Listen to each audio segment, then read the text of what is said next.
मसीह यीशु के बाबरकत और खुदावंद में आप सबकी सलामती हो।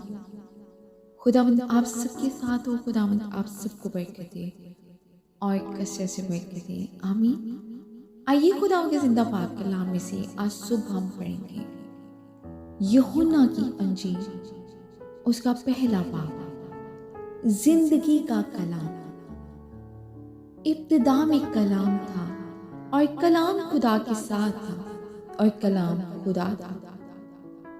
यही इब्तिदा में खुदा के साथ था। सब चीजें उसके वसीला से पैदा हुई और जो कुछ पैदा हुआ है उसमें से कोई चीज भी उसके बगैर पैदा नहीं हुई। उसमें जिंदगी थी और वह जिंदगी आदमियों का नूर थी और नूर तारीकी में चमकता है और तारीकी ने उसे कबूल ना किया। आमीन।